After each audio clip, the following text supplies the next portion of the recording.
Você viu, pastor? Ei, Alex. Isaías 44. Eu lembro. Mas não serviu, pastor. Não serviu para mim. Agora servia, né? Isaías 44, versículo 3. Amém? Irmãos, Deus abençoe cada um de vocês. Muito difícil sair de casa e andar tanto como muitos andaram aqui. A gente fica até constrangido em saber que alguns, vieram tanto da Bahia quanto de Andradina, Rio Grande do Sul, Rio de Janeiro, São Paulo, Goiás também, Taboão da Serra, São Paulo, não é São Paulo? Taboão é mais unção. Taboão. Muito bom Capão Redondo. Piauí, tem gente do Piauí também. Meu Deus, eles são crentes demais, gente. Meu Deus. Como é que é o nome da capital do Piauí? Teresina. Eu tenho um amigo de infância, nós estudamos juntos, a gente sai para a rua junto, Júlio. Ele está morando lá, mas ele está morando em outra cidade que tem praia lá. Teresina também tem praia? Como é que é o nome da cidade que tem praia? Parnaíba, é isso aí mesmo. E ele quer de todo jeito que eu vou lá. Aí eu falei, Júlio, é muito longe, meu filho. Agora ficou difícil, é muito longe. Amém, glória a Deus. Isaías 44, de Brasília também, tem gente. Versículo 3, amém? Diz assim, irmãos: porque derramarei água sobre o sedento e rios sobre a terra seca. Derramarei o meu espírito sobre a tua posteridade e a minha bênção sobre os teus descendentes. Amém? Irmãos, eu confesso que eu preparei uma palavra e não estava relacionada a avivamento. E aí o pastor Fabrício começou a falar que eu ia falar de avivamento, e eu peguei aqui que eu já falo mesmo,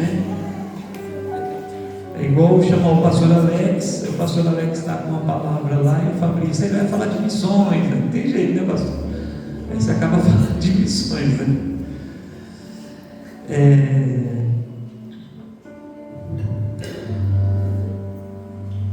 Eu até estou com os nomes de cidades aqui. Eu acho que essa palavra aqui eu já ministrei pelo menos umas 100 vezes em cidades aqui diferentes, mais de 100 cidades. Então eu vou seguir a linha dela. Amém? Amém?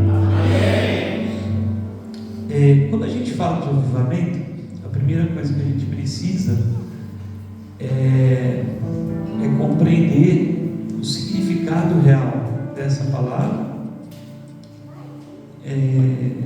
saber o que é um avivamento.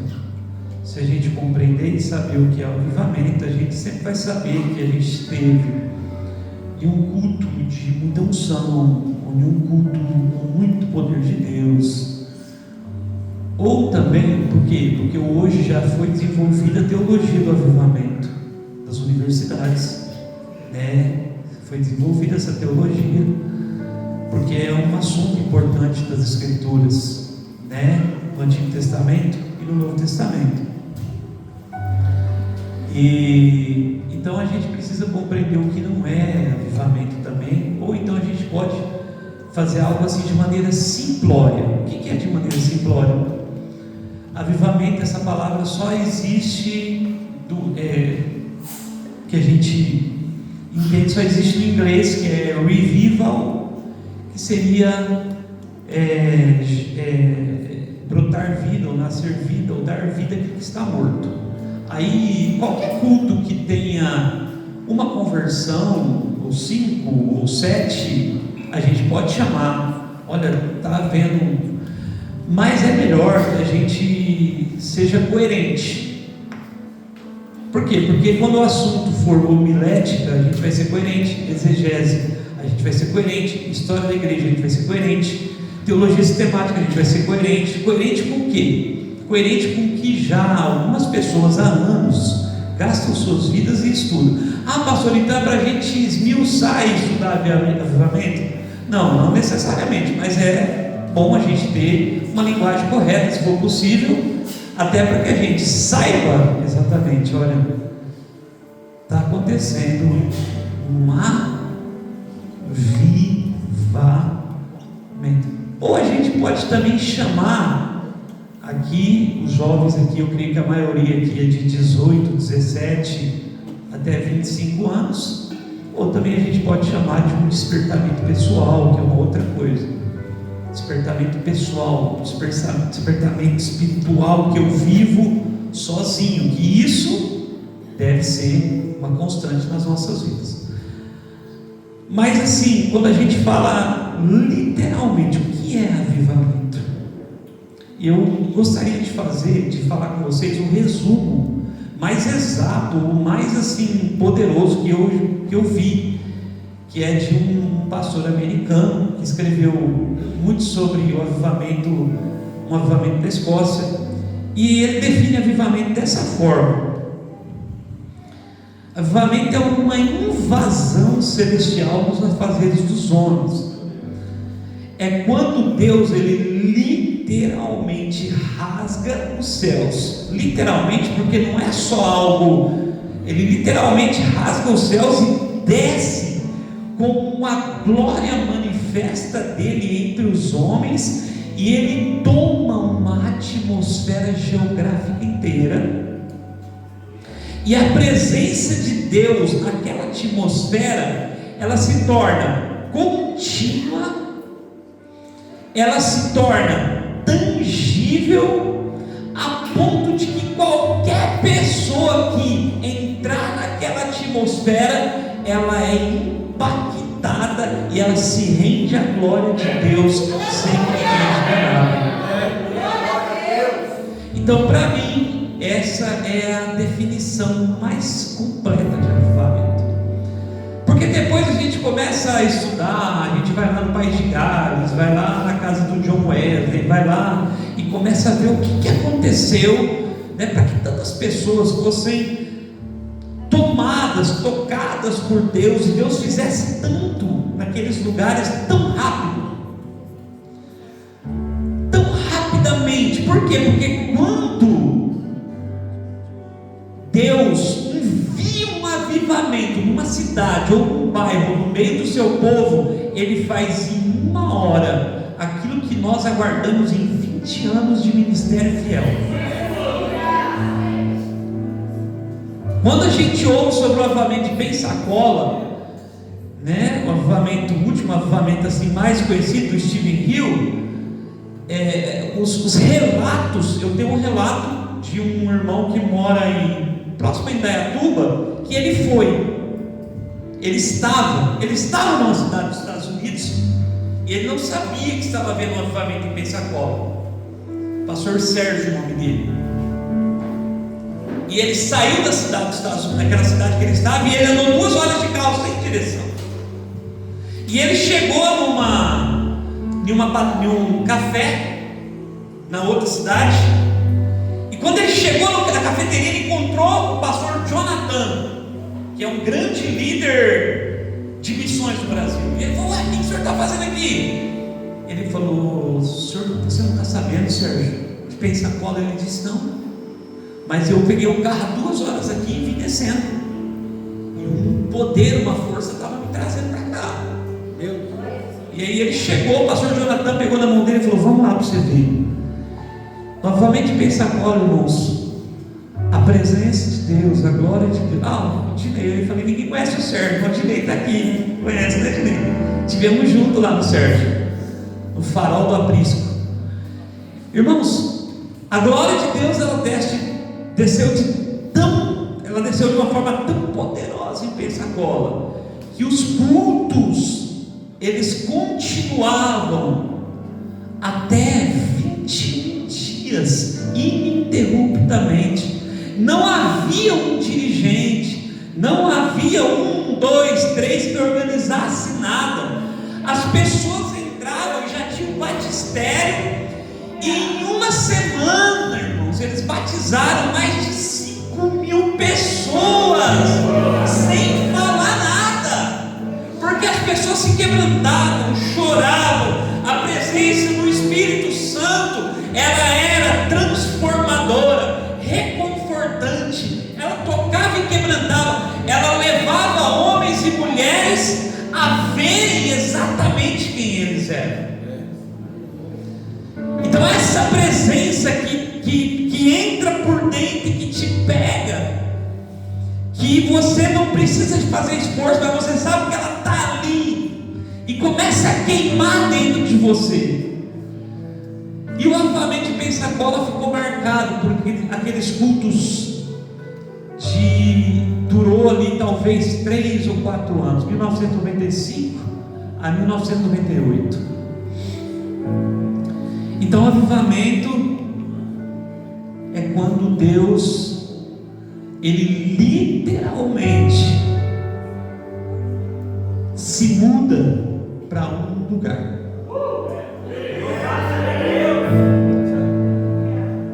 Nada é igual, irmãos, é diferente. E a gente sabe que depois a gente sempre vai falar um pouquinho, pastor, como provocar isso? Eu também, irmãos, eu estudo, eu tenho um desejo muito grande. Eu falo, Deus, não deixa a gente ir sem que um dia a gente esteja num lugar. Por quê? Porque é claro que hoje aqui pela manhã, ontem, o que a gente vive, quando a gente se reúne, quando o povo congrega, a presença de Deus, ela é poderosa, não é? Amém? Não é maravilhoso, não é gostoso, não é tremendo, é transformador. Mas a gente tem um desafio de um dia estar num lugar, num ambiente, de saber falar assim, olha, nesse lugar aqui existe um avivamento acontecendo. Um outro irmão conhecido também, ele diz que um dos sinais do avivamento no lugar é que durante o avivamento não é o pregador que faz o apelo, mas são os pecadores que fazem o apelo de Jesus. Você pode me aceitar assim? Porque a santidade de Deus, ela é como aquela visão de Isaías que nos fere, nos constrange, nos revela. E a santidade de Deus tangível e palpável, ela nunca aponta para o outro, ela sempre aponta para você mesmo. Amém?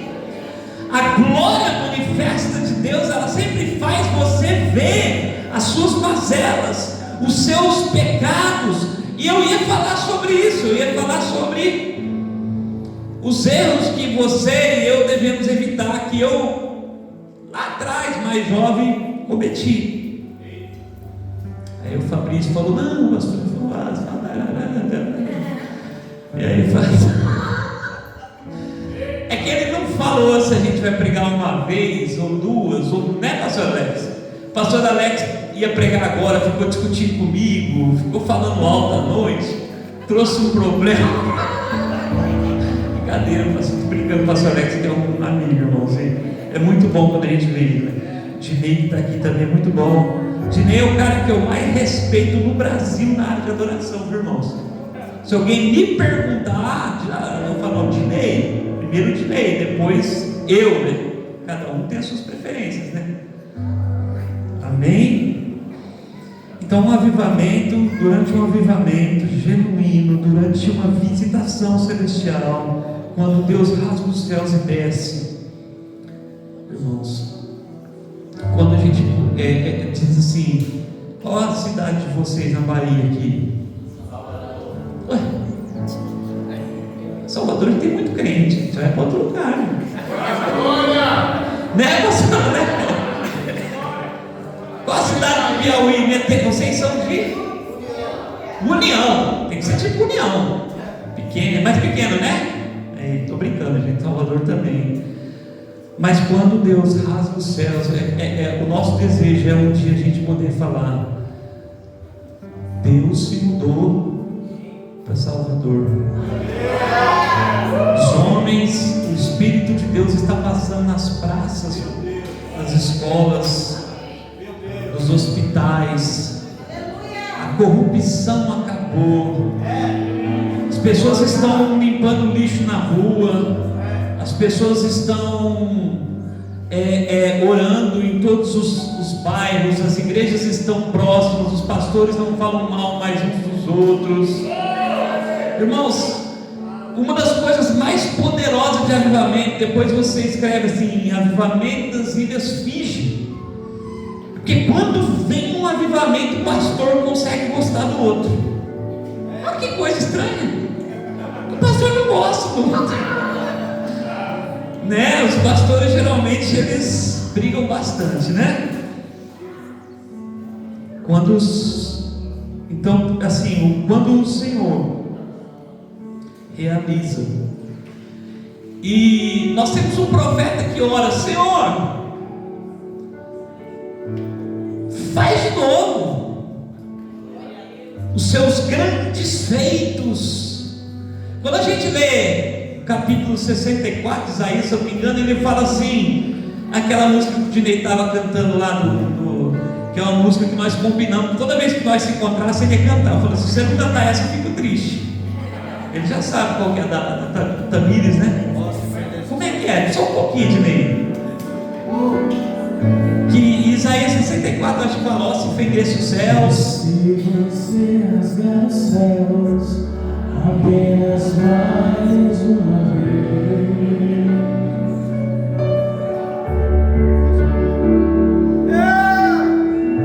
Se você fizer os grandes feitos de novo,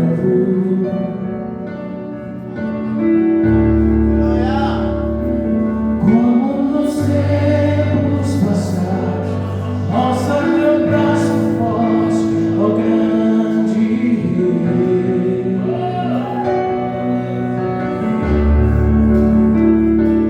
Mostra a essa geração teus prodígios e sinais,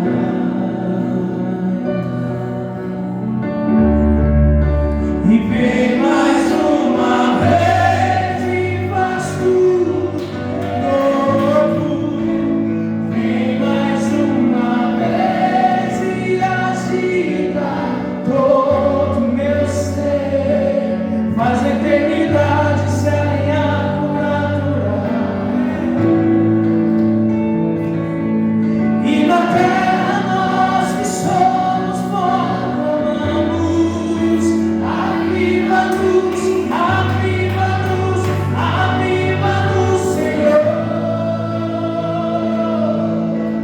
Vem meu coração com a pena de fome por ti. Vem meu coração com a pena de sede por ti. Ensina-me a clamar e a suplicar até que o Senhor venha. Confere nossos corações e fere meu coração com a ferida de fome por ti. E fere meu coração com a ferida de sede por ti. Ensina-me a clamar e a suplicar até que o Senhor venha. Até que o Senhor venha, eu vou clamar. Até que o Senhor venha, eu não vou descansar. Até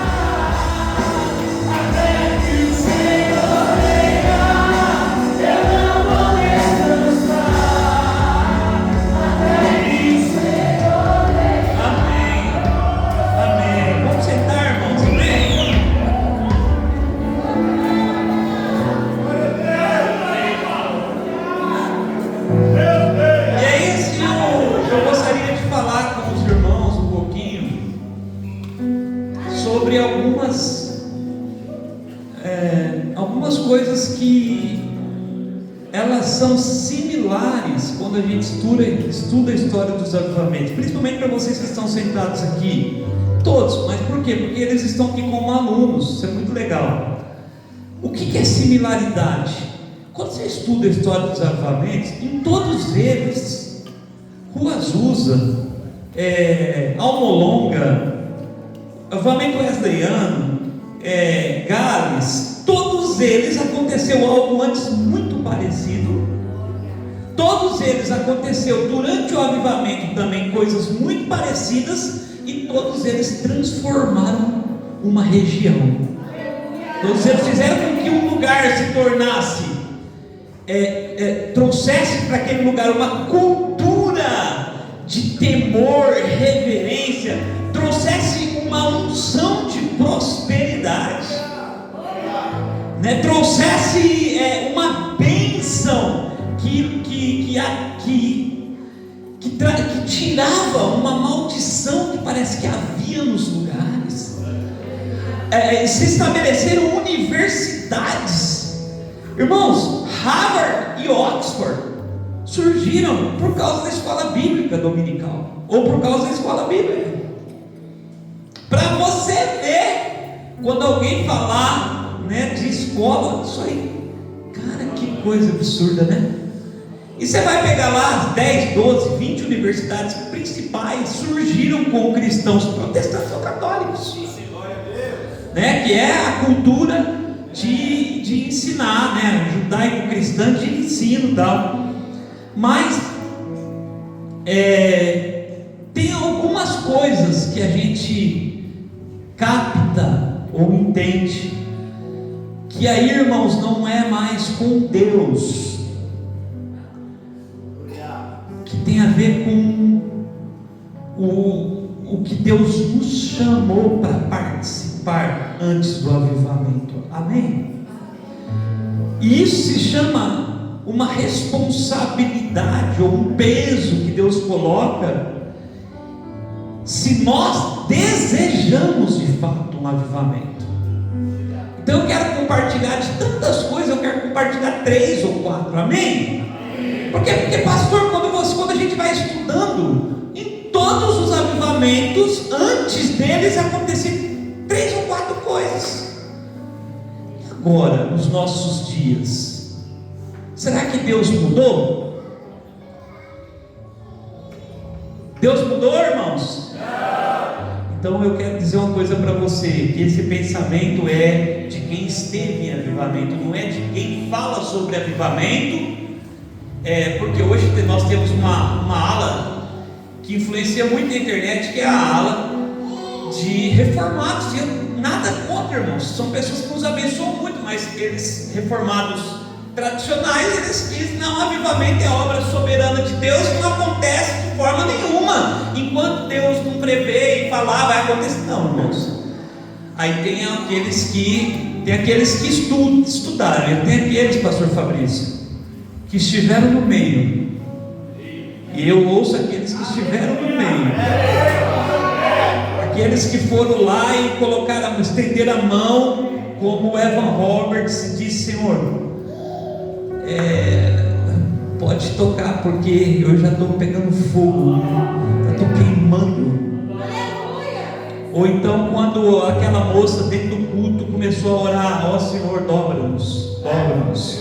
Então, ou tantos outros homens, como Charles Finney, como Leonard Ravenhill, que escreveu Por que Tarde o Pleno Avivamento, eles estiveram. Então nós podemos, é melhor nós ficarmos com eles. Irmãos, preste atenção nisso. Existe uma estatística de avivamento que me impacta muito. D.L. Moody foi um grande pregador batista. D.L. Moody foi um grande reformador. D.L. Moody impactou os Estados Unidos e foi sucessor da igreja de Charles Spurgeon, lá na Inglaterra.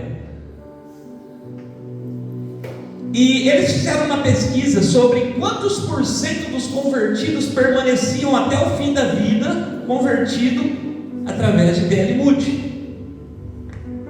E foi uma estatística boa. 50% das pessoas que aceitavam Jesus com Moody, que junto com Spurgeon foram considerados os grandes pregadores da época, permaneciam. Agora, durante os avivamentos de Charles Finney liderou o avivamento na América toda. Eles fizeram um estudo também para ver quantos permaneciam. E aí, irmãos, aqueles que se convertem no fogo, que são gerados no fogo do avivamento, 88% permanecia cristão até o fim da vida. Por que isso, pastor? Porque é o impacto da glória de Deus que as pessoas recebem durante o avivamento. Amém? E falando sobre essas características que tem a ver conosco, com a gente. Antes de todo avivamento legítimo, Deus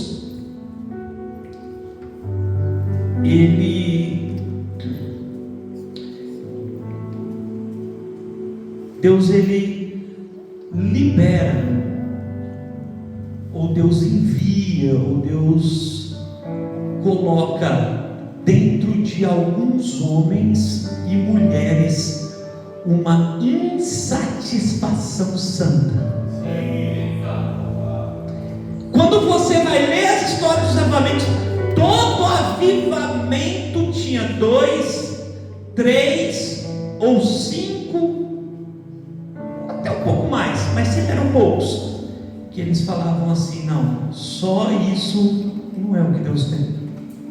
Deus tem mais. Fala assim para mim: Deus tem mais. Fala comigo: Deus tem mais. Deus tem mais. Você crê nisso mesmo? Sim. Então, em todo avivamento a gente encontra homens e mulheres que eles carregavam uma insatisfação santa. E eu vou falar de um que vocês já devem ter ouvido falar, que é Billy Graham. Pastor, mas Billy Graham, irmãos, Billy Graham simplesmente levou aproximadamente 100 milhões de pessoas a dar um passo à frente, aceitando Jesus como Senhor e Salvador. E Billy Graham era apenas um aluno, e um dia ele foi até a casa de John Wesley, porque ele sabia que John Wesley havia impactado a Inglaterra. Ele sabia que Londres e a Inglaterra havia se transformado pela pregação de Wesley e Whitefield. Ele sabia que havia algo poderoso lá, e o professor dele levou, igual vocês estão aqui, 40 jovens. E desses 40 jovens, eles visitaram a capela de Wesley, a casa, os lugares onde Wesley orava. E todos vocês estão convidados, que agora tem a expedição que o Fabrício faz, vocês tudo vão com ele, amém? Amém! Fala aí quem vai, dá um amém! E aí eles foram lá, estava todo mundo lá, os jovens, os alunos, e todo mundo achou lindo. Eles eram alunos de teologia na América, e todos voltaram pro ônibus para sair, como a gente vai lá, ora, chora, fala: meu Deus, esse John Wesley. Você sente um negócio lá, parece que tem um fogo que entra, um fogo que vai, um fogo que você fica queimando para Deus, e você começa a orar alto, uma coisa poderosa. Existe um negócio que você é igual aquelas fogueiras que você só faz assim, ó, e sobe tudo para cima de novo, né? E eles foram lá, e todos voltaram para o ônibus. Só que daí a professora percebeu que havia um jovem faltando, o mais alto da turma. Ele tinha 19 anos, irmãos. E quando a professora voltou, saiu do ônibus e voltou, Billy Graham estava de joelhos no mesmo lugar que John Wesley orou por anos. Ele sabia que tinha algo ali, irmãos. Ele reconheceu.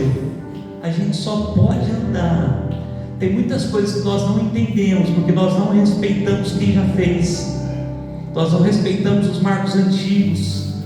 Nós não respeitamos quem tem autoridade numa terra. E Billy Graham, ele começou a orar e chorar e dizer essas palavras que estão aqui em Abacuque: Senhor, ouvi falar da tua fama diante dos teus atos. Por isso, Senhor, realiza de novo no nosso tempo. Faz de novo, faz outra vez, com que as suas obras sejam conhecidas em meio aos anos. Essa era a oração de novo dele, irmãos. Abacuque 3:2: Senhor, faz outra vez. Por isso que eu li Isaías 44:3. Deus, irmãos, Ele tem um compromisso especial com o tamanho da tua sede, pastor Fabrício. Deus tem um compromisso especial com o tamanho da tua sede. Um dia eu estava no Mevan, em 2013, 2014, quando eu era gordo, ou magro, não, gordo já. Eu lembro do Luiz Hermínio falando: irmãos, aqui no meio de 2.000 pessoas, tem um ou dois que está orando de uma forma diferente. Eu sabia que eu era um, porque eu sabia que Deus tinha algo poderoso e diferente. Pastor, mas é porque Deus... Não, irmãos, é porque você carrega algo, e você, não é que você está insatisfeito. A Bíblia diz: deleita-te no Senhor e Ele satisfará os desejos do teu. Se alegrar com o que Deus está fazendo, amém? Mas é saber que existe um rio, e que Ele derramará água, rio sobre a terra seca. Amém? E a professora levantou ele. Billy Graham saiu dali. Anos depois, irmãos, ele é o único evangelista que entrou em todas as nações da terra. Ele é o único evangelista que foi permitido pregar na antiga União Soviética. Ele é o único evangelista que o mundo todo, ele é o único que aconselhou todos os presidentes americanos. Ele é o único que não fez um salário para ele de televangelista. Pelo contrário, tinha pessoas que cuidavam das finanças e ele ganhava um salário básico para que ele pudesse viver. Um preço grande. Ele ficava 6 meses fora de casa. A sua esposa cuidava das crianças. Hoje a gente sai 3 dias.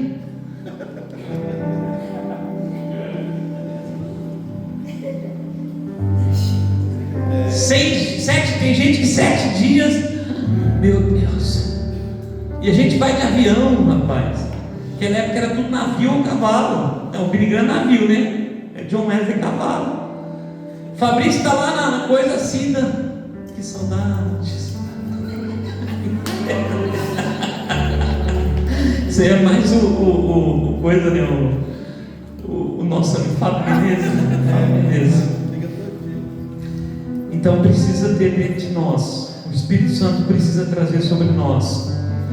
Eu gosto muito de uma frase, eu esqueci o nome do autor agora, mas ele diz: quando Deus tensiona a misericórdia com o seu povo, Ele traz insatisfação, e Ele faz esse povo começar a orar, até que esse povo vai começar a orar de verdade. Segundo lugar, irmãos, se eu desejo participar, se eu desejo colaborar com Deus na obra do avivamento, eu sou convidado à oração. Amém? Amém. Eu sou convidado à oração.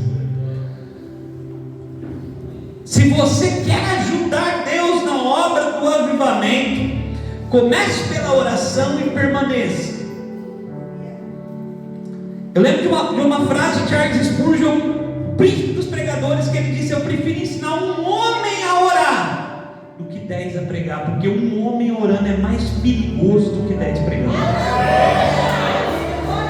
E hoje, irmãos, onde é que nós podemos olhar e falar assim, no nosso meio, aquele rapaz, ele é distinto, porque ele é um homem de oração. Não tem, está extinto. E se você me falar que não está extinto, você me chama e fala: pastor Rodrigo, você está enganado. Tem um cara na Bahia, tem uma jovem na... Agora tem vários de nós que somos às vezes distintos. Olha, aquele jovem é distinto porque é um jovem educado. Até tem alguns que são até bonitos, poucos. Né? Eu estou vendo aqui, vocês são muito bonitos mesmo. Verdade, não é não? Pastor fez assim.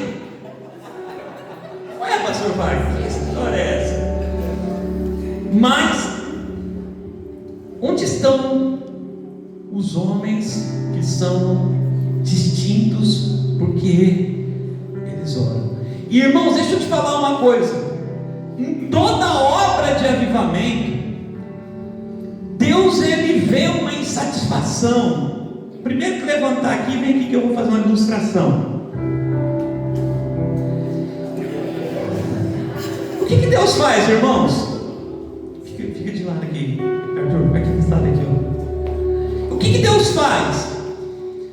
Deus começa a ver que Ele tem, porque Deus ele busca dois tipos de pessoa na Bíblia. Você pode procurar a Bíblia toda lá. Ah, não, Deus só busca os adoradores. Não. Tem alguns textos no Antigo Testamento que falam que Deus procurou um intercessor que se colocasse entre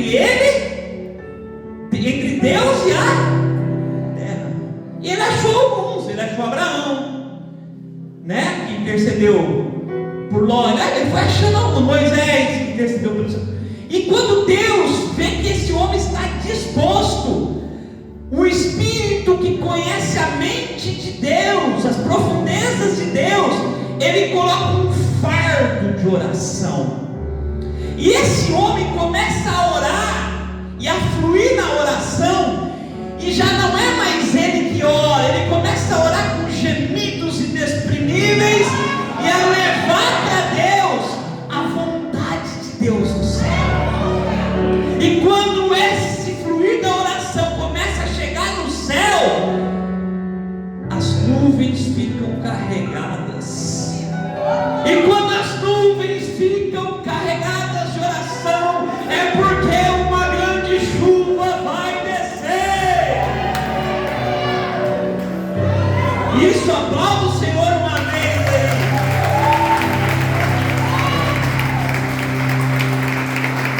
Então, a obra ou o avivamento não acontece, porque em todo avivamento, lá na Escócia, que se converteu uma ilha de 16 mil pessoas, quem que estava lá?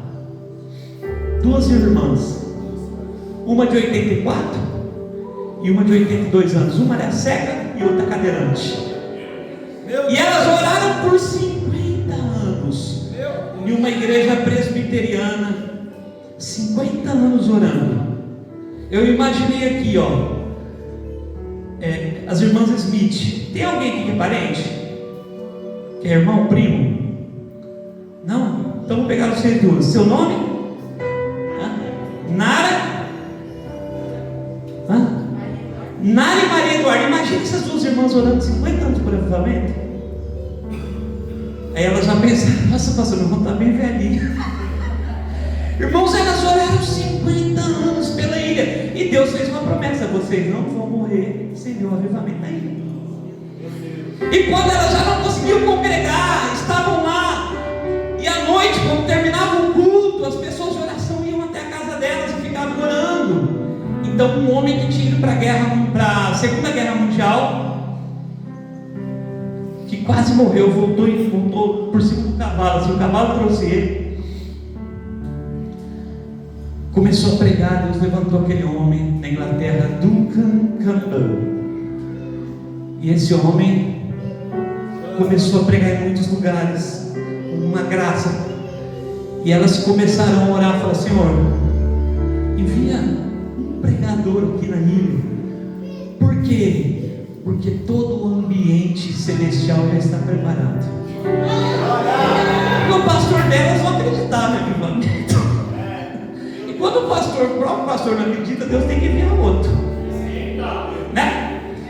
Por fim, irmãos, Duncan Campbell teve todos os seus convites cancelados e foi convidado a ir para a ilha.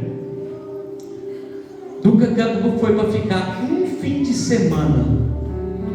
Foram 2 anos de glória, de fogo, e todos os jovens daquela ilha abandonaram as baladas, abandonaram a jogatina, abandonaram a bebida alcoólica e se converteram a Jesus de Nazaré.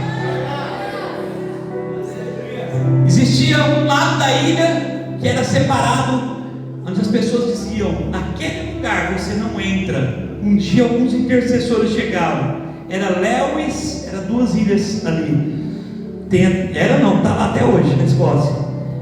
E quando eles chegaram, 14 homens que estavam num bar, que eram homens duros, maldosos, perigosos, eles chegaram porque faltava só aquele lugar. Haviam 14 homens no bar. Irmãos, eles, a princípio, eles fizeram uma oração para chegar no bar, com temor, com medo, inseguros. Quando eles chegaram no bar, haviam 14 homens chorando de joelhos. É porque a unção e a glória de Deus já havia entrado no lugar. A glória de Deus havia passado, irmãos. Querido, se a glória de Deus entrar em partes do seu passado, em partes do seu presente, se a glória de Deus entrar em lugares da sua vida, você vai ver que quando a glória de Deus passa naquele lugar, as feridas, as cicatrizes, as dores são todas saradas. Então a pergunta sempre vai ser: que Deus fez a Isaías, a que Deus fez a Ezequiel, será que eu posso encontrar um homem que se coloque na brecha?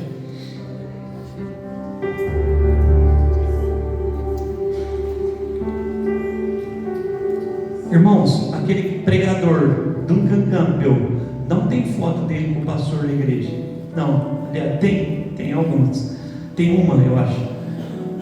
Mas onde você abre avivamento das Ilhas Hebrides, como os ingleses lá falam, né?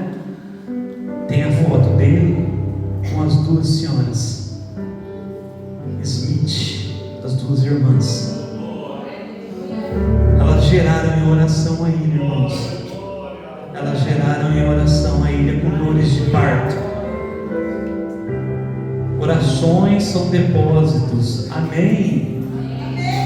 Orações são depósitos para o seu casamento. Orações são depósitos para a vida dos seus familiares. Orações são depósitos para a vida da sua igreja. Outro exemplo de oração que eu nunca me esqueço foi quando eu estive em uma das oportunidades na capela de Charles Spurgeon, e eu quero compartilhar. E eu acho que de toda mensagem é importante, mas essa é uma das coisas mais relevantes que eu acho que você deveria gravar isso. Foi difícil entrar na casa de Charles Spurgeon, na igreja. Charles Spurgeon pregava para 15 mil pessoas todos os domingos. Muito jovem, ele já pregava para 15 mil pessoas. Ele era chamado do príncipe dos pregadores. É impressionante que a escrita de Spurgeon já mexe com você. E quando nós entramos lá na capela dele, tinha um jovem reverendo. E esse jovem reverendo estava nos atendendo. E eu falei assim, vou fazer a pergunta para ele. Eu perguntei para ele: o que é que Spurgeon... O Dinei foi comigo lá, nenhuma das vezes, não foi nessa. Eu falei para ele o que Charles Spurgeon considerava uma igreja relevante. E ele de pronto me disse 3 coisas. Spurgeon entendia que 3 coisas eram as principais para que uma igreja fosse relevante.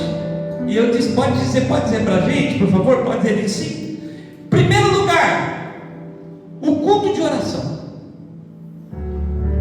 Não é que o culto de oração tenha mais pessoas, mas o culto de oração, ele é o mais importante na igreja de Charles Spurgeon. Não é que vai vir 15 mil pessoas, mas é que eu, como pastor, preciso considerar o culto de oração como o culto mais especial da igreja, porque tudo que se move na igreja é a partir da oração. Rapaz, que coisa poderosa. Então, Charles Spurgeon tinha lá debaixo de onde ele pregava um lugar onde ficavam dezenas de intercessores, e esses intercessores estavam orando por ele enquanto ele ministrava 15 mil pessoas. Em segundo lugar, qual era a segunda parte mais importante para Spurgeon de uma igreja? Toda pregação precisa ser cristocêntrica.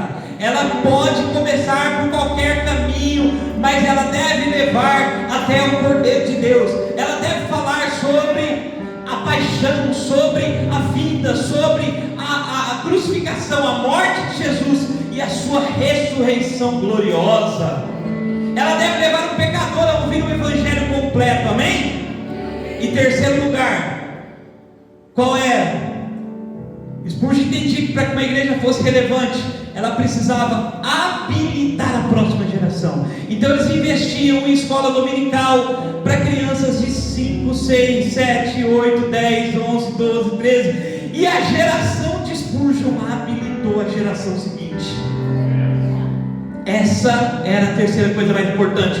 Que se uma igreja, numa cidade, perder a próxima geração, ela falhou como igreja. Mas o que me tocou profundamente foi isso.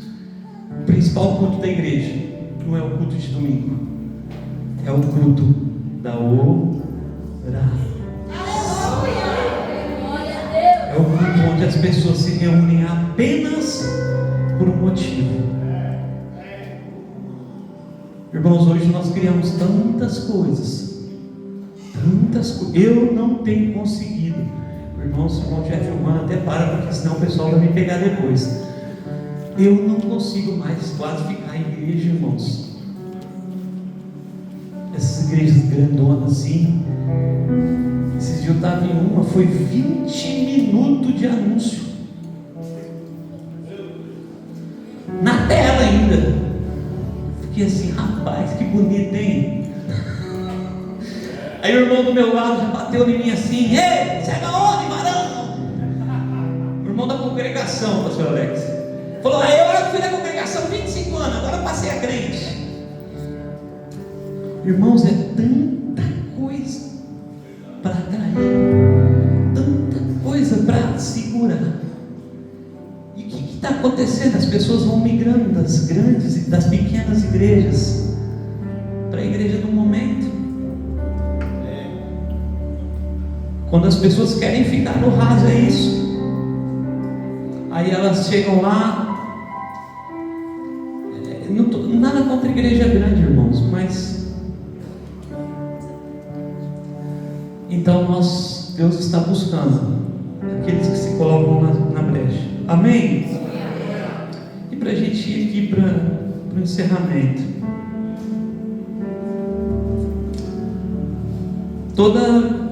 Sempre que Deus trouxe um avivamento numa terra, Deus começou a produzir antes um arrependimento verdadeiro, homens e mulheres. Sem arrependimento, nós nunca vamos viver um avivamento. Eu estava escrevendo essa semana. Quando eu tinha 25 para 20, quando eu tinha 19 anos eu me converti, mas quando eu tinha de 25 para 26 eu comecei a pastorear. Eu estava escrevendo as coisas que eu me arrependo de ter feito.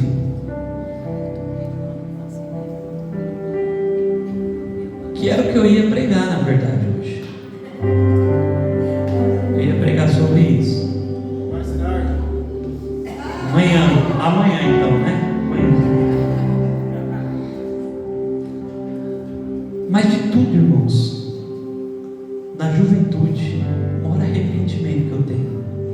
Juventude porque a gente acha que é maduro, a gente acha que é o que mais assim me pega é uma palavra: precipitação, pulsiliname. Essa é a palavra que o pessoal dos temperamentos usa. E sabe por que a gente tem precipitação? Porque a gente se torna orgulhoso, a gente passa a ter um orgulho ministerial. Por que a gente passa a ter um orgulho ministerial? Porque a gente vê Deus realizando muitas coisas, pastor Fabrício, através da vida da gente.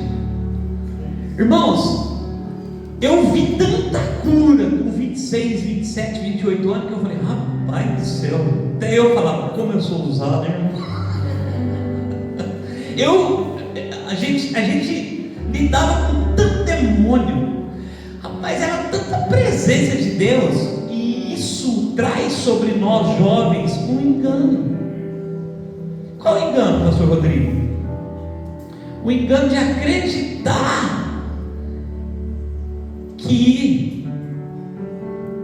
porque tudo isso desencadeia, quando você é usado por Deus, desencadeia algumas coisas. Você tem uma autoestima por causa da bajulação, por causa da admiração, e aí você fala assim: eu não preciso ouvir ninguém mais velho. Irmãos, eu tinha o meu sogro, eu não ouvi o meu sogro, um homem com 65 anos de idade, hoje ele está com 80.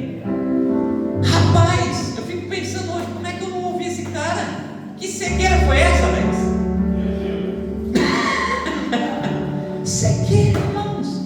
Se eu tivesse sentado e ouvido ele, os erros que eu cometi, a precipitação, não, nós vamos fazer, Deus está comigo, se eu falar, Deus vai fazer. Praticamente a gente começa a achar que Deus é obrigado a ir igual a Bíblia, que a Bíblia fala sobre Sansão, a derrota de Sansão.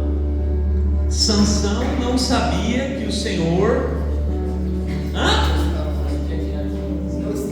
havia se retirado. E a gente começa a andar e o Senhor já se retirou, né, pastor Jadson? Precipitação, orgulho, irmãos.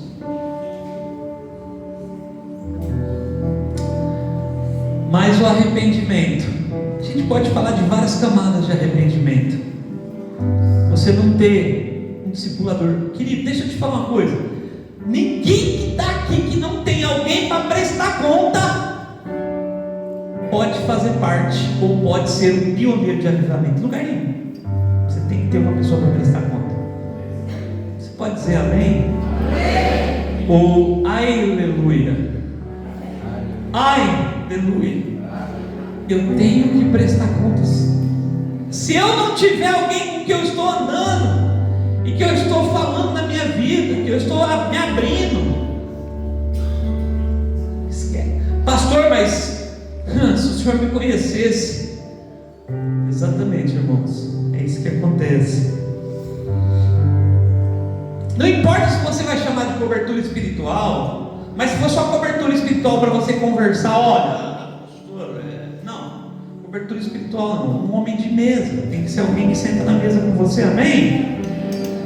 Eu aprendi uma coisa com um amigo: pastor, o seu pastor, ele precisa pelo menos, irmãos, pelo menos sentar na mesa com você, pelo menos uma vez por mês, saber o seu nome, saber o que você está fazendo de vez em quando, saber os seus sonhos, senão você não está sendo pastoreado. Fora isso, não é pastoreio. Você pode ter um apóstolo. Eu admiro aquele apóstolo, mas quem quer ser o pastor? Eu descobri que o meu pastor, hoje eu tomo pessoas como pastor. Eu tenho o Ivan, que é um amigo de 25 anos, que me atendeu na casa de recuperação. Eu tenho o Alex, o Fabrício, que são amigos que eu posso desabafar, compartilhar. muito raramente, às vezes o Luiz Hermínio, mas eu preciso ter pessoas que andem perto de mim. Amém? Para finalizar aqui, você nunca pode prosperar no reino de Deus se houver raízes de pecados não tratados, porque eles vão voltar, irmãos, a qualquer momento. Tem que tratar, você tem que parar, você tem que tratar. Por isso que Deus usa algumas pessoas que vai para a internet falar da gente. Né? Deus, não sei se é Deus, porque assim, a Bíblia não, Martinho Lutero fala que o diabo, ele é como um cão raivoso na coleira de Deus. Você imaginou isso que legal? Deus falou, e ele, vou pegar o Fabrício, Deus, quieto, rapaz. Hã? Que? Não morde não, Deus está ali. E o diabo é isso mesmo? Ele é como um cão raivoso, mas ele nunca vai poder chegar em nenhum lugar na sua vida, na sua casa, na sua história, porque está na coleira de Deus. Amém? Então, se nós desejamos um avivamento, aí tem aqui mais 72 páginas aqui para a gente conversar, compartilhar. Mas eu queria deixar essas 3 coisas. Uma, insatisfação santa. Diga assim: insatisfação santa. Essa semana um jovem engenheiro, arquiteto, alguma coisa assim, me ligou. Falou: quero falar com o senhor, pastor. Eu falei: então vamos falar de vídeo. E esse menino é muito estudioso, ele tem 24 anos. É um jovem bonito, está procurando uma namorada. Se alguém quiser o WhatsApp dele, eu passo.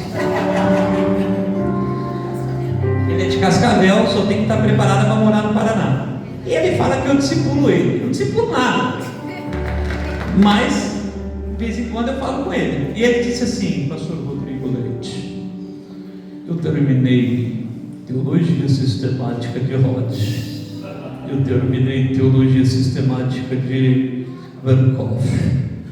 Estou preocupado com os rumos da teologia da minha igreja. O arinianismo está cercando a minha igreja. Foi filha da mãe, onde esse moleque saiu? Ainda bem, irmão, que eu estudei um pouquinho de teologia para saber o que ele estava falando. E eu falei: rapaz, como é que estão os seus pecados? Oh, aleluia! Falei: cara, teu pastor ganha 300 almas por ano. Ele deixou de cantar "Eu amo a mensagem da cruz". Eu falei: rapaz, quando você se converteu nessa igreja, você foi transformado? E fui. Deixou seus pecados? Deixei. Foi cheio do Espírito Santo? Fui. Recebeu? Recebi. Falei assim: então, irmão,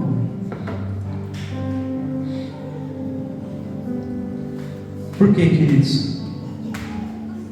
Porque não tem a ver com isso, não tem a ver com você estudar muito. Você pode estudar, amém? Amém? Só que se precisar pender para um lado entre conhecimento e a glória de Deus e a unção de Deus, vá buscar a unção de Deus. Amém? Que transforma a sua vida é o poder de Deus. Amém?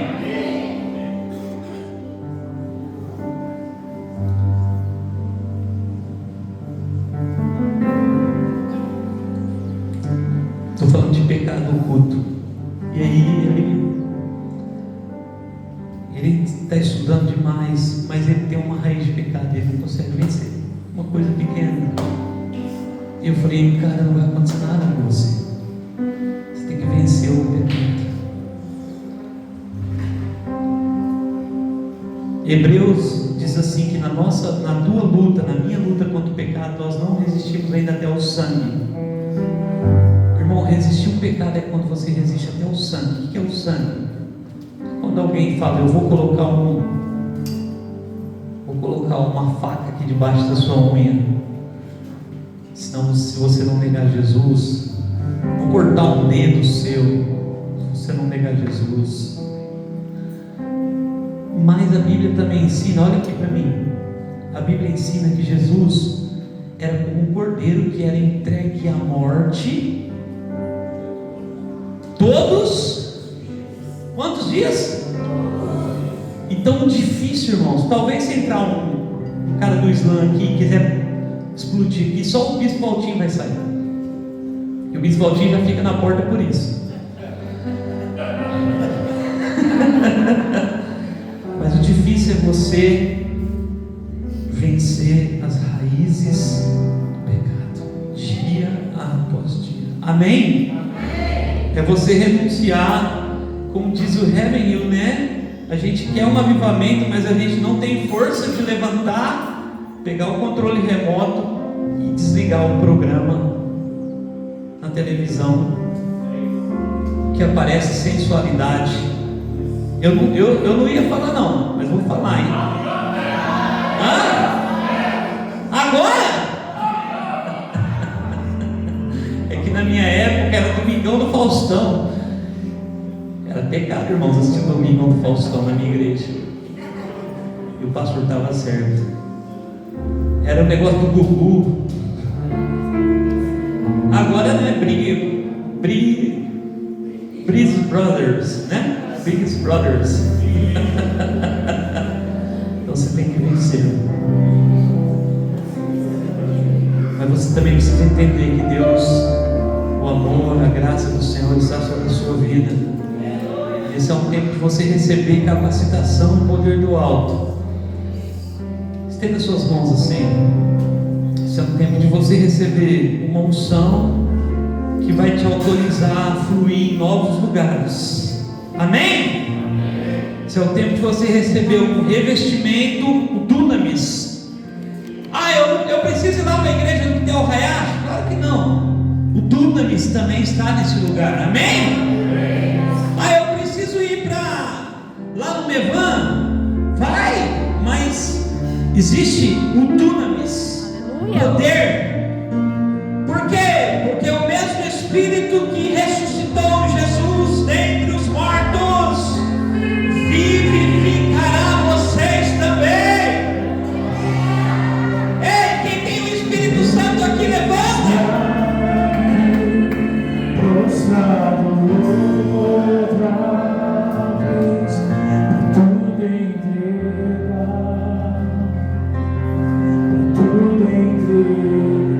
Levante as suas mãos assim, mas para receber. Leva-me mais perto de ti, Senhor. Anseio por ti. Anseio por ti. Eu me rendo. Eu me rendo pra conhecer-te mais, pra conhecer-te mais. Eu me rendo. Eu me rendo pra conhecer-te mais, pra conhecer-te mais. Enche-me da graça e do teu amor, sacia o meu ser.